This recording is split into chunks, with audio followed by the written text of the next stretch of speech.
नाज़रीन, एक ऐसे वक्त में जब आलमी सियासत तेजी से तब्दील हो रही है, इकनॉमिक कॉरिडोर्स, एनर्जी प्रोजेक्ट्स और रीजनल सिक्योरिटी के नए तस्वुरात जन्म ले रहे हैं, ऐसे में पाकिस्तान और रूस के ताल्लुकात भी एक नए मरहले में दाखिल होते दिखाई दे रहे हैं। इस्लामाबाद और मॉस्को के दरमियान वो फासला जो कभी सर जंग की सियासत ने पैदा किया था, आज बतदरीज ताउन, शराकतदारी और मुश्तरका मफादात में तब्दील होता नजर आ रहा है। तवानाई, तिजारत, सनत, दिफा, तालीम और टेक्नोलॉजी समेत मुतादिद शोबों में दोनों ममालिक के दरमियान ताउन मुसलसल बढ़ रहा है, जबकि आला सतही सियासी रवाबित ने भी इस पेशरफ को एक नई समत दी है। सवाल यह है कि पाक रूस ताल्लुकात की असल अहमियत क्या है, तो इसका जवाब जोग्राफिया, मईशत और सलामती तीनों में पोशीदा है। पाकिस्तान बहिरा अरब तक रसाई का एक कुदरती रास्ता फराहम करता है, जबकि रूस तवानाई, मादनियात, सनत और इलाकाई रवाबित के हवाले से एक अहम आलमी क़ुव्वत है। और यही वजह है कि दोनों ममालिक international north south transport corridor, तवानाई के मनसूबों और सरमायाकारी के नए मौक़ों पर तवज्जो दे रहे हैं। दूसरी जानिब अफगानिस्तान, इंसदाद दहशतगर्दी और इलाकाई इस्तेहकाम ऐसे मामलात हैं जहाँ इस्लामाबाद और मॉस्को के मफादात एक दूसरे के करीब दिखाई देते हैं। दोनों ममालिक इस बात पर मुत्तफिक हैं कि खित्ते में पायदार अमन और सिक्योरिटी के बगैर इक्तिसादी तरक्की और इलाकाई रवाबित का ख्वाब कभी मुकम्मल नहीं हो सकता। माहिरीन का ख्याल है कि पाकिस्तान और रूस के दरमियान ताल्लुकात का अगला मरहला इक्तिसादी तामुन, तवानाई के शोबे में शराकतदारी, तिजारती हजम और इजाफे और इलाकाई राब्तों के फ़रोग़ से जुड़ा हुआ है। पाकिस्तान की जोग्राफियाई हैसियत उसे यूरेशिया और बहिरा अरब के दरमियान एक अहम पुल बनाती है, जबकि रूस खित्ते में तवानाई और सनती ताउन का एक अहम शराकतदार साबित हो सकता है। लिहाजा सवाल ये नहीं कि पाकिस्तान और रूस करीब आ रहे हैं या नहीं, बल्कि असल सवाल ये है कि क्या दोनों ममालिक इस बढ़ती हुई महंगी को मजबूत इक्तिसादी शराकतदारी में तब्दील कर सकेंगे, क्योंकि आने वाले बरसों में पाक रूस ताल्लुकात का हकीकी इम्तिहान बयानात नहीं बल्कि तिजारत, सरमायाकारी, तवानाई, इलाकाई रवाबित और मुश्तरका सिक्योरिटी मफादात के मैदान में अमली नताइज होंगे। इसी पे बात करने के लिए मेरे साथ मौजूद हैं जनरल जाहिद महमूद साहब, स्ट्रेटेजिक अफेयर्स एक्सपर्ट हैं, डिफेंस एनालिस्ट हैं। Thank you so much for joining us. General साहब, ये बताएं कि पाकिस्तान और रूस के जो ताल्लुकात हैं, अभी हमने देखा है हालिया बरसों में काफ़ी इसमें एक गर्मजोशी आई है। ये फॉर द टाइम बीइंग है या ये कोई लॉन्ग टर्म स्ट्रेटेजिक पार्टनरशिप में भी तब्दील होने जा रहा है?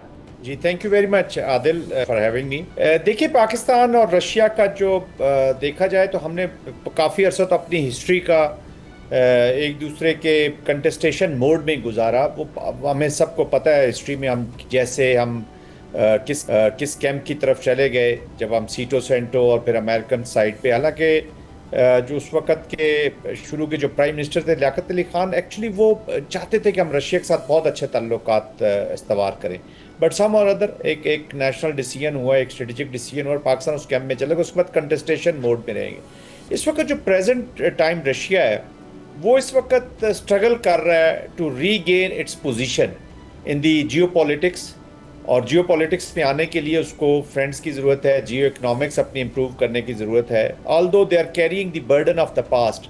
हमारे जो एक बर्डन ऑफ पास्ट से मेरा मुराद ये है कि जो पाकिस्तान कंटेस्टेशन मोड में रहा, फिर अफगानिस्तान की एक हमने वॉर लड़ी, बट दोनों भी नई रियलिटीज़ पे आ गए हैं। तो इस वक्त के प्रेजेंट जियोपॉलिटिकल माहौल के अंदर Russia is also looking towards the friend. Russians ये थिंकिंग है, ये ज़रा स्ट्रेटेजिक थिंकिंग है, लॉन्ग टाइम थिंकिंग है। वो पाकिस्तान से दोस्ती तो करना चाहते हैं, पाकिस्तान से भी, लेकिन वो कहते हैं कि जो हमारे साथ रशिया के साथ जो कॉस्ट है फ्रेंडशिप की वो पे करनी आपको आनी चाहिए, यानी कि आप पे जो प्रेशर्स आएंगे वो आप लें। तो वो कहते हैं कि 15-20 ईयर्स के बाद हम देखते हैं कि वहाँ जाके हमारे रिलेशनशिप जो हैं वो स्ट्रांग होते हैं। बट प्रेजेंट जैसे मैंने कहा कि एक स्ट्रेस है, this is a new Russia, वो इम्प्रूव करना चाहते हैं। Pakistan is also working very hard on these relationship.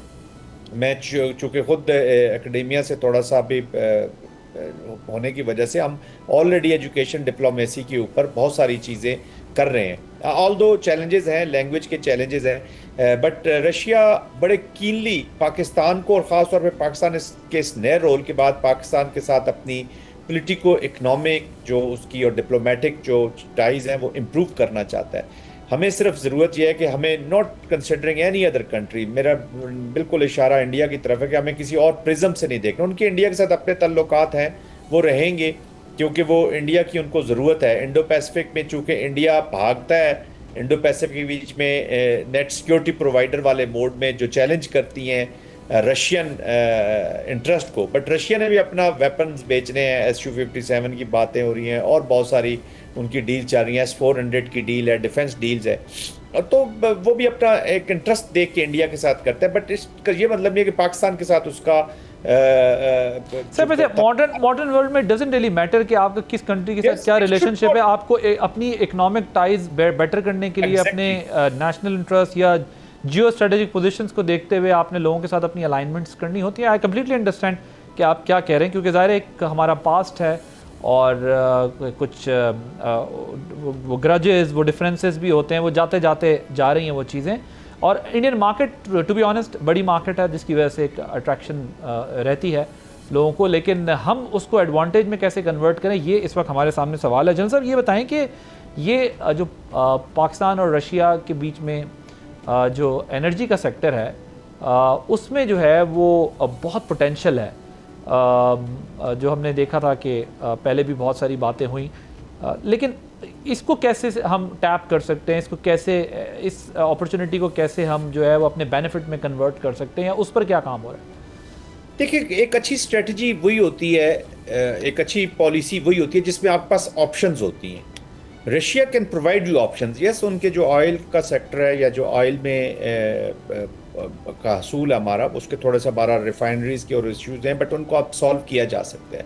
Man power export into the oil sector, आप देख रहे हैं कि मिडिल ईस्ट के अंदर थोड़ा सा पाकिस्तान में कुछ ममालिक की तरफ से प्रेशर्स आ रहे हैं और वो बिल्ट हो रहे हैं, तो हमें डाइवर्सिटी को देखना होगा। उनके जो ऑयल सेक्टर में जॉब्स हैं, आपको याद होगा कि अर्सवाइल जब पाकिस्तानी लोग जो थे ये बहुत ऑयल सेक्टर में, हमारी ड्रिलिंग के शोबे में, सेंट्रल एशियन रिपब्लिक्स में जब वो हिस्सा होती थी रशिया का, तो उसमें वहाँ पे डिप्लॉयड रहे हैं जी। तो ये फ्यूचर में भी इसके ऊपर बहुत चीज़ें हो सकती हैं। और अल्टरनेटिव आपके पास ना, वो you should have your basket eggs in different baskets. तो वो डाइवर्सिफिकेशन जो आप अपनी एनर्जी सप्लाई चेन में लाना चाहते हैं, वो उस कॉन्टेक्स्ट में आप उनके साथ बहुत अच्छा मिलाप कर सकते हैं। फिर जो नॉर्थ कॉरिडोर का जो उनका प्रोजेक्ट्स हैं, आई मीन पाकिस्तान की स्टील मिल भी उन्होंने बनाई थी, इंफ्रास्ट्रक्चर में बड़ा पोटेंशियल है उनका और एक्सपर्ट्स हैं उनके पास। They wanted to do a lot with Pakistan ji, to be very honest. हमें भी ना अभी काफ़ी अरसे के बाद अभी एक सोच जन्म ली है कि डाइवर्सिफिकेशन की जो सोच है, वरना हम भी यूनिलैटरल, अनफॉर्चुनेटली हमारी जो थिंकिंग रही, पॉलिसी साज जो रहे हैं, वो यूनिलैटरल, हम कोई वेस्ट से ज़्यादा ही मुतासिर रहे सारी ज़िंदगी। कल्चरली भी आप देख लें कि रशियन कल्चर को देख लें, इस रीजन के कल्चर को देखें, we are far more close. Language is a barrier, that's why हमें बहुत people to people contact improve करने की ज़रूरत है। Russians will be more than welcoming us, ये मेरी बात याद रखिएगा जी, क्योंकि दे नीड फ्रेंड्स नाउ। वो भी आइसोलेशन का शिकार है, कोई इतना, मैं ये नहीं कहता कि वो बहुत इस वक्त सुपर पार्क वाले मोड में बैठे हुए हैं। Yes, they have been challenged, और हमें भी पास्ट में से निकल के, और निकल भी चुके हैं काफ़ी। Pakistan is not driving their future strategy की जो गाड़ी है उसको बैक व्यू मिरर में देख के नहीं चला रहा, वो बिल्कुल फ्रंट पे देख के चलाना चाह रहा है। आई थिंक विल मौजूद है, इसको प्रैक्टिकली मैनिफेस्ट करने की ज़रूरत है। We will have to reach to Russians, और रशियंस को हमें वेलकम करना होगा, बलाए ताक रखते हुए कि उनके बाकी किस दुनिया के किस मुल्क से कैसे ताल्लुकात हैं।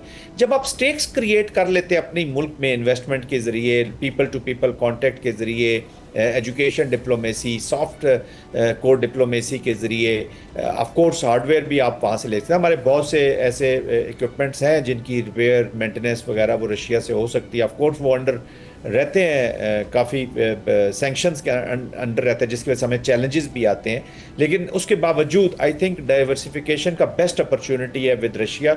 और जितने दूसरे ममालिक का या इन ताकतों के आपके मुल्क के अंदर स्टेक्स क्रिएट होंगे आदिल साहब थ्रू देयर इन्वेस्टमेंट, उतना वो आपकी डिप्लोमेसी को और आपकी पॉलिटिक्स को भी प्रोटेक्ट करेंगे। वो आपके जो प्रॉब्लम्स हैं उसको सॉल्व करने की कोशिश करेंगे, to have a better environment where their businesses and economy also thrive. और ऑफ कोर्स फिर रशिया के साथ मिलकर अफगानिस्तान इज अ की फैक्टर। हमारे सिक्योरिटी चैलेंजेस भी हैं, उनको भी हैं। अभी उनका ये जो हुआ था, आपको याद होगा कॉन्सर्ट में जो बॉम्बिंग हुई थी, तो वो ताने बाने अफगानिस्तान से मिलते थे। ISKP के उनको थ्रेट्स हैं वहाँ पे, और बाकी भी जो नॉन स्टेट एक्टर्स हैं। आपके ख्याल में कि अफगानिस्तान के कॉन्टेक्स्ट में भी रशिया और पाकिस्तान और मजीद करीब आ सकते हैं, कोऑर्डिनेशन हो सकती है, जो सिक्योरिटी चैलेंजेस हैं? आदिल साहब, मैं ये नहीं कह रहा कि आ सकते हैं, आना होगा। अदरवाइज आप जब तक जुड़ेंगे नहीं, you can't eliminate this threat. और ये जो अफगानिस्तान है, ये ऐसा है जिसने चाइना BRI के प्रोजेक्ट्स को भी, नॉर्थ कॉरिडोर प्रोजेक्ट्स को भी, तमाम इस एनर्जी के जितने सेक्टर्स हैं, इन सब के लिए एक हर्डल बन गया जी। वो एक वो कहते हैं ना कि पेनफुल चीज़ एक बन गई है। मैं ये नहीं कहता कि उनको हमने ख़त्म करा, आई मीन उनको भी डवटेल करना है, उनको इन्वॉल्व करना है, उनको बताना होगा कि you can't govern a country with this. तो उसमें जब रशियन सपोर्ट है या जो चाइनीज है, SCO के, रैट्स के फोरम्स हैं, मैं खुद पार्टिसिपेट करता हूँ पाकिस्तान की तरफ से उन फोरम, हमारे और रशिया के एंटी टेररिज्म के कॉन्टेक्स्ट में बहुत ख्यालात मिलते हैं। We have the common objective. रैट्स की कई दफ़ा जो SCO की जो एंटी टेररिज्म की ऑर्गेनाइजेशन, उसमें जो एजेंडाज होते थे, पाकिस्तान, रशिया, चाइना और अदर मेंबर्स हमेशा एक एजेंडे के ऊपर उनकी कोऑर्डिनेशन होती थी और वो एग्री करते थे, सिवाय इंडिया के जो उसकी कहीं ना कहीं मुखालफत या उसमें से वो कहते हैं ना कीड़े या कुछ ना कुछ निकाल के तो साइन करते वक्त वो बाहर बैठ जाते थे। बट एनीवेज रशियंस और हमने इकट्ठे काम किया है। उनके जो स्ट्रेटेजिक थिंकिंग है वो पाकिस्तान की मिलिट्री की, खासतौर पे सिक्योरिटी कॉन्टेक्स्ट में अगर हम बात करते हैं, बहुत रिस्पेक्ट करते हैं, व्यूज़ की बहुत रिस्पेक्ट करते हैं। And over a period of time Pakistan के साथ जब उनके अगर ताल्लुकात बहुत अच्छे होते हैं तो बैकयार्ड उनका सेफ होता है, उनको दिल बी मोर कंफर्टेबल, उनके भी स्ट्रेटेजिक परसूट्स जो हैं उनको सपोर्ट मिलती है। देखिए तो क्या वाइस वर्सा ये हमारे पर भी, वाइस वर्सा ये हम पे भी आता है कि जैसे उनके पास भी अभी अफगानिस्तान के जो डेलीगेशन की मुलाकातें हुई हैं रशिया में, और तो क्या हम भी रशियन चैनल यूज़ करके अपने लिए मज़ीद सिचुएशन अफगानिस्तान के कॉन्टेक्स्ट में भी बेटर कर सकते हैं? और दूसरा ये भी अभी जो देखें, आपने देखा होगा कि पुतिन को इंडियन जर्नलिस्ट ने एक सवाल पूछा पाकिस्तान के कॉन्टेक्स्ट में, तो उन्होंने बड़ा उसको सख्त जवाब दिया और फिर पाकिस्तान को एक बड़ा मुल्क कंसीडर किया और पाकिस्तान के बारे में इस किस्म की बात की। तो हम भी इसको कैपिटलाइज कर सकते हैं अफगानिस्तान के कॉन्टेक्स्ट में भी और इनफैक्ट इंडिया के कॉन्टेक्स्ट में भी। देखिए बिल्कुल कर सकते हैं ना। यू नीड वॉर में आपको फ्रेंड्स की ज्यादा जरूरत होती है, एनिमीज तो बिल्कुल सामने होते हैं ना।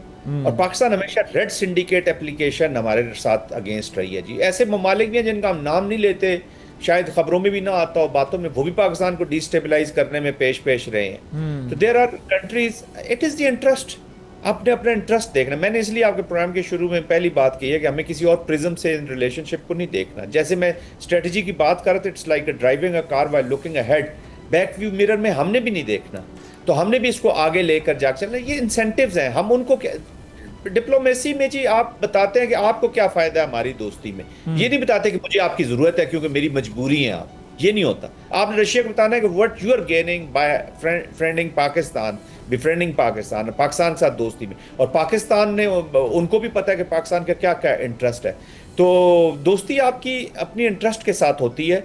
Of course Russia is a की कंट्री, साउथ एशिया में जिस तरह की डेवलपमेंट हो रही है, फिर उनकी जो चाइना के साथ कोलैबोरेशन कोऑपरेशन नजर आ रही है, एक नेचुरल आप बनते हैं। ये नहीं मैं कह रहा कि आप ब्लॉक पॉलिटिक्स में घुस के उनके अलाय बन जाएंगे, but ally for the progression of the region, I think that is very important for us to be there with them. Right, thank you so much. Major general retired Zahid Mahmood sahab हमारे साथ मौजूद थे। रशिया और पाकिस्तान करीब आ रहे हैं और मुस्तकबिल क्या होगा, किन एवेन्यूज़ में ग्रो कर सकते हैं, कहाँ पर जो है वो किन जो अनटैप्ड जो ऑप्शंस हैं उनके ऊपर काम किया जा सकता है, और पाकिस्तान और रशिया का करीब आना रीजन के लिए, ख़ुद पाकिस्तान के लिए कितना इंपॉर्टेंट है, हम इस पर बात कर रहे थे। आपने गुफ्तगू सुनी। एक ब्रेक लेंगे, ब्रेक के बाद जब वापस आएंगे तो मसला है आज़ाद कश्मीर में जो इस वक्त खड़ा हुआ है उस पर बात करेंगे कि जो जॉइंट एक्शन कमेटी है उसको प्रोस्क्राइब भी किया गया है और इसके अलावा उस पर क्रैकडाउन भी चल रहा है और इलेक्शन भी जो है वो अनाउंस हो चुका है। तो अब देखना ही है कि आने वाले दिनों में उनके साथ क्या मामलात होंगे और किस तरीके से चीज़ें आगे बढ़ेंगी, डायलॉग होगा या मज़ीद उनके ऊपर एक्शन होगा। इस पर हमारे साथ former prime minister Azad Kashmir सरदार अतीक खान मौजूद होंगे, उनसे बात करेंगे एक ब्रेक के बाद।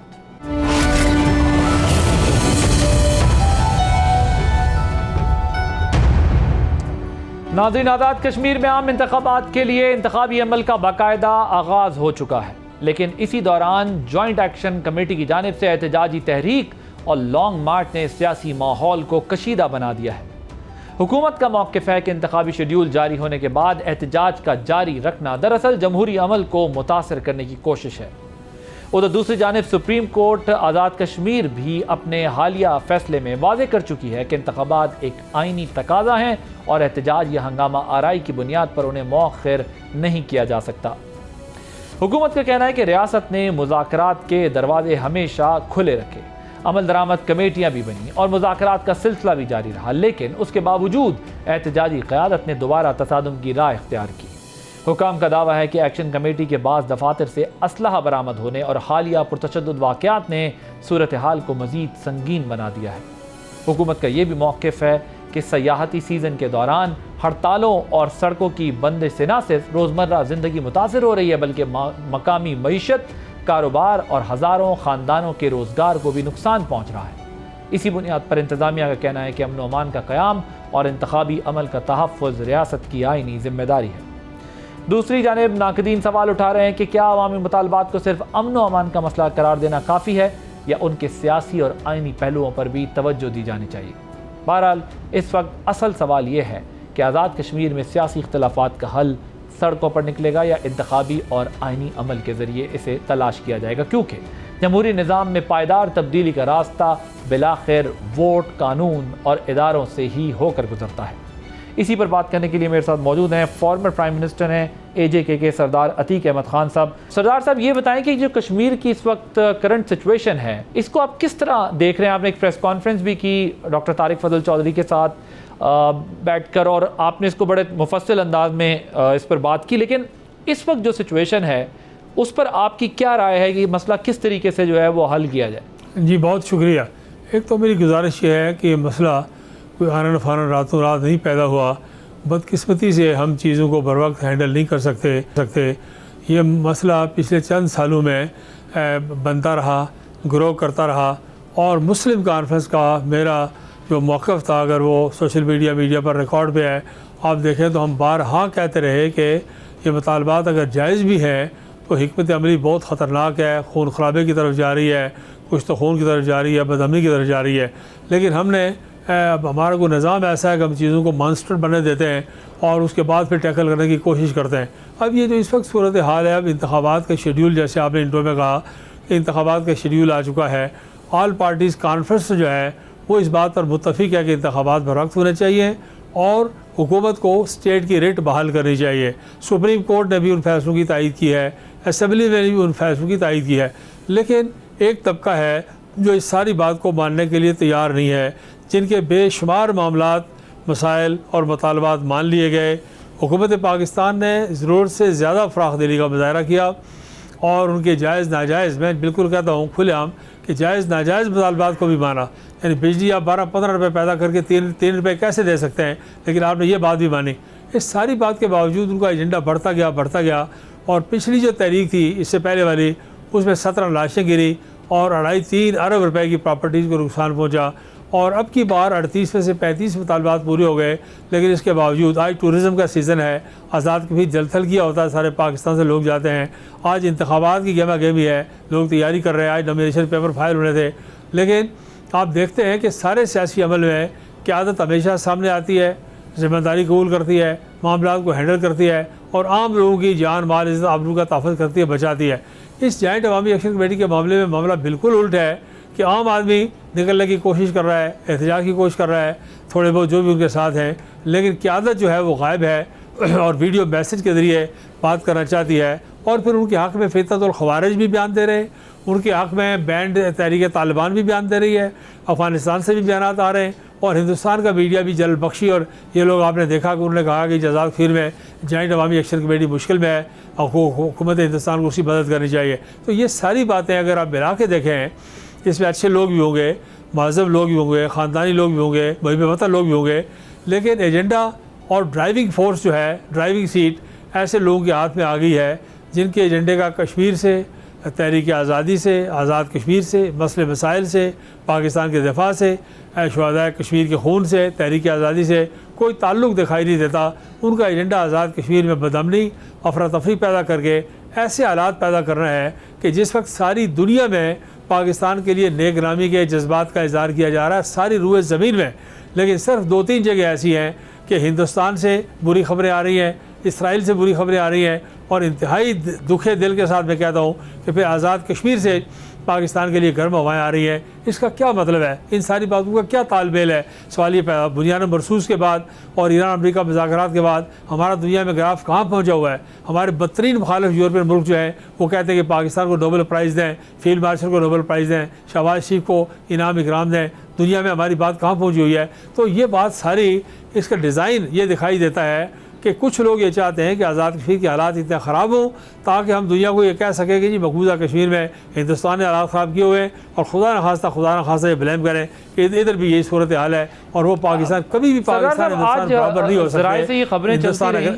कि हॉस्टाइल एजेंसीज या जो मुखालिफ कोई एजेंसी है उसके लोग और ये जो जॉइंट एक्शन कमेटी है इनके लोगों के रवाबित के सबूत मिल रहे हैं, वेपन लेटेस्ट इनके पास है, और उन्होंने कहा है कि इस किस्म की चीज़ें कुछ आज दिन भर जो है वो सामने आती रही। तो क्या आप भी सस्पेक्ट कर रहे हैं, जिस तरह आप बात कर रहे हैं कि इनका एजेंडा आज़ाद कश्मीर नहीं है, तो आप भी ये सस्पेक्ट कर रहे हैं कि ये कोई फॉरेन फंडेड या हॉस्टाइल एजेंसी की बैकिंग पर आज़ाद कश्मीर और पाकिस्तान के हालात और पाकिस्तान और कश्मीर कॉज को टार्निश करने के लिए एफर्ट हो रही है? देखिए, ये बात अज़र बड़ा शम्स है कि जब आप पाकिस्तान को, पाकिस्तान की अफवाज को, पाकिस्तान के इदारों को, पाकिस्तान की क़यादत को कश्मीर की सरज़मीन पर, उस सरज़मीन पर खड़े होकर बुरा भला कहेंगे जिस सरज़मीन ने 6 लाख लोगों ने पाकिस्तान के लिए जाने दी हैं, और जो दफन होते वक्त पाकिस्तान के झंडे में दफन होते हैं और कब्रों पर पाकिस्तान का परचम लहराते हैं, उस सरज़मीन पर खड़े होकर जब आप पाकिस्तान के ख़िलाफ़ बात करते हैं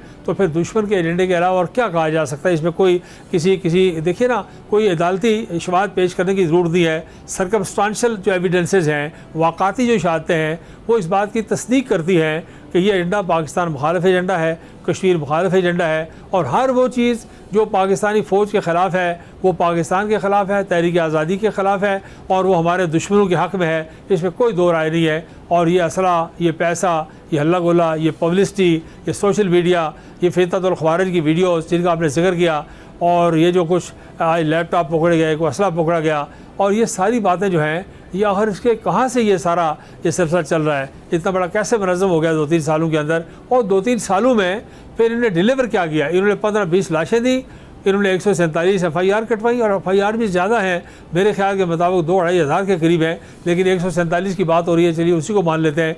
तो ये जो हालात हैं, आज़ाद कश्मीर तहरीक आज़ादी कश्मीर का बेस कैंप है। डिस्कशन जारी है, ब्रेक लेंगे, ब्रेक के बाद कुछ और अहम सवाल उठाएंगे।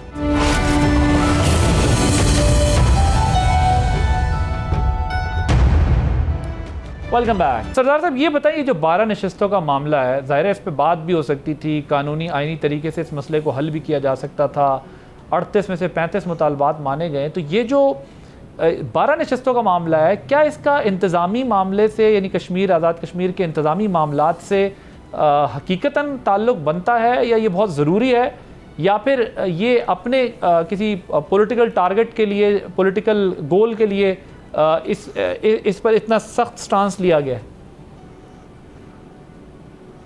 देखिए, इस मामले को भी अच्छा हुआ, बड़ा इंपॉर्टेंट सवाल है और बड़ा अहम सवाल है जिसको लोगों तक जाना चाहिए। देखिए, 2-3 बातें इस मामले में ज़हन नशीन करने वाली है। एक चीज़ है जिसका इंतज़ामिया के साथ ताल्लुक़ है, एक चीज़ है जिसका कानून साजी के साथ ताल्लुक़ है, लेकिन इसके अलावा कुछ चीज़ें पाकिस्तान में, हिंदुस्तान में, अमेरिका में ऐसी हैं जिनका ताल्लुक़ दस्तूर असासी के साथ है। दस्तूर असासी का मतलब है मकान की बुनियाद। आप दीवार टेढ़ी मेढ़ी कर सकते हैं, रेनोवेट कर सकते हैं मकान को, खिड़की दरवाज़ा तब्दील कर सकते हैं, लेकिन अगर बुनियाद को छोड़ेंगे तो सारा मकान आपको गिराना पड़ेगा।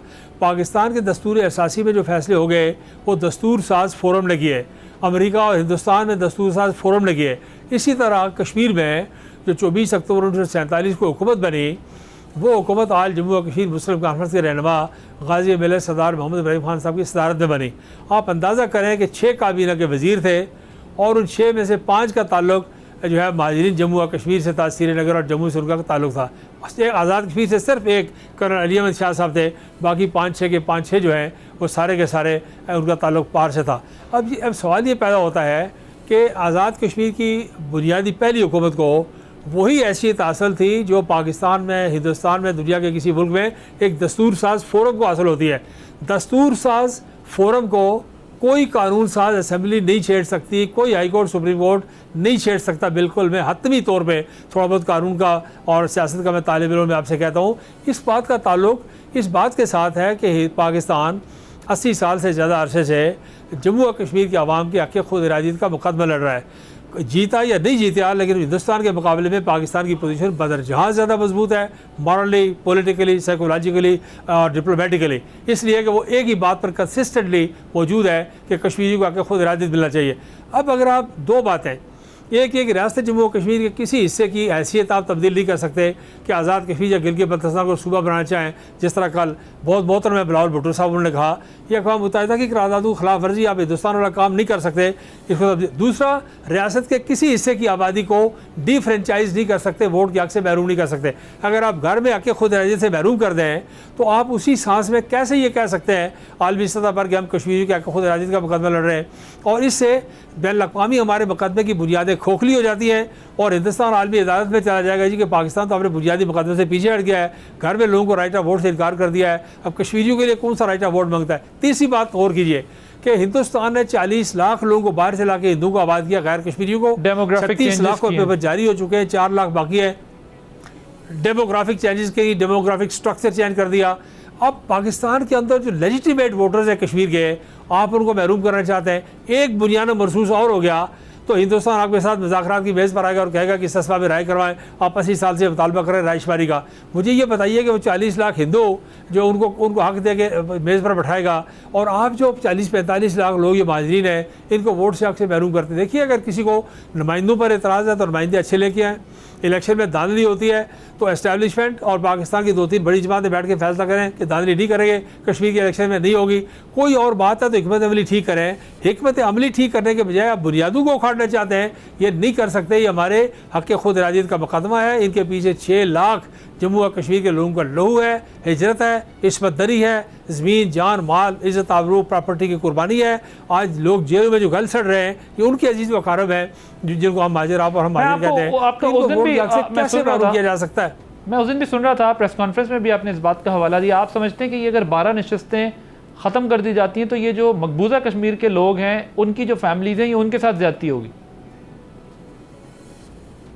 नहीं, दो बात है। एक तो उनके साथ तो बेपनाह ज़्यादती होगी ना, उनका तो सियासी कतलेआम होगा, लेकिन पाकिस्तान आलमी सतह पर कश्मीरियों के, जम्मू और कश्मीर के अवाम के हक़ खुद इरादियत का मुकदमा उसी दिन हार जाएगा जिस दिन ये फैसला करेगा कि हम कश्मीरियों के किसी, देखिए, रियासत के किसी हिस्से की ना आप सियासी हैसियत तब्दील कर सकते हैं, उनको आईनी हकूक़ दें, पैसा दें, तरक्की दें, मुलाजमत दें, जो मर्जी करें, ना हैसियत तब्दील कर सकते हैं, ना उस इलाके के किसी लोगों को आप वोट के हक़ से महरूम कर सकते हैं। यहाँ वोट का हक़ महरूम करके तो आप जम्मू और कश्मीर के अवाम के लिए रायशुमारी का हक़ नहीं मांग सकते। इसलिए ये इन चारों पाँचों बातों से जुड़ी हुई है, दाखिली तौर पर भी और खारजी तौर पर भी। और ये इनकलाब जी टुवर्ड्स द वेरी एंड मुझे ये बताएं, जो एक वहाँ से बात की जाती है कि ये मैनिपुलेशन के लिए इस्तेमाल होती हैं सीट्स, इस पर क्या मौक़िफ़ है आपका? देखिए, मुझे ये बताएं कि पाकिस्तान की मरकज़ी हुकूमत ने बिल्कुल दखल दे दिया आज़ाद कश्मीर अपनी पार्टी को लाने के लिए, लेकिन मुझे ये बताएं कि वो गिलगित बल्तिस्तान में भी दखल दे दी है। क्या गिलगित बल्तिस्तान की 12 सीटें या 10 सीटें या 5 सीटें, वो तो पाकिस्तान की मरकज़ी हुकूमत है। कायद-ए-आज़म ने कहा था कि मुस्लिम कॉन्फ्रेंस के अलावा रियासत में कोई जमात में नहीं बनूंगा। श्रीनगर में 80,000 आदमी खड़े होकर कहा था और अभी कल तक ये पॉलिसी जारी रही। शिमला माहदे के बाद हमने इस पॉलिसी को वायलेट किया है। आप कायद-ए-आज़म की पॉलिसी को अपनाएं, रियासती जमातों की ये मामला छोड़ें और रियासत से बाहर की सियासी इंतखाबी दखल अंदाजी रोकें।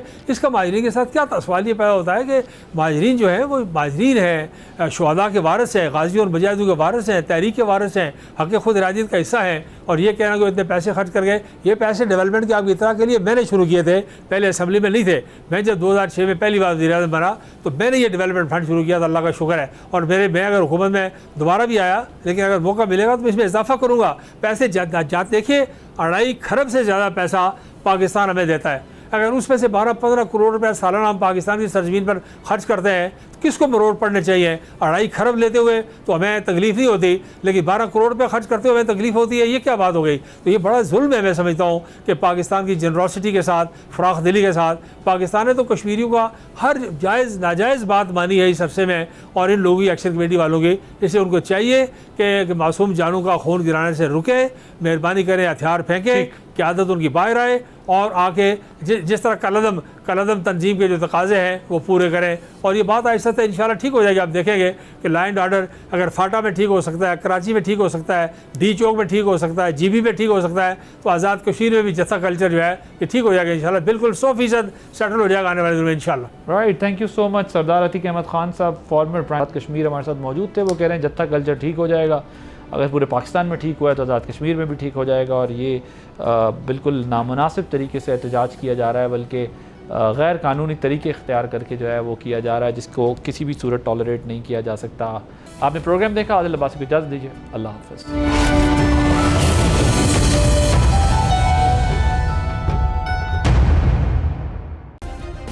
सब्सक्राइब करें और बेल दबाएं ताकि कोई खबर रह न जाए।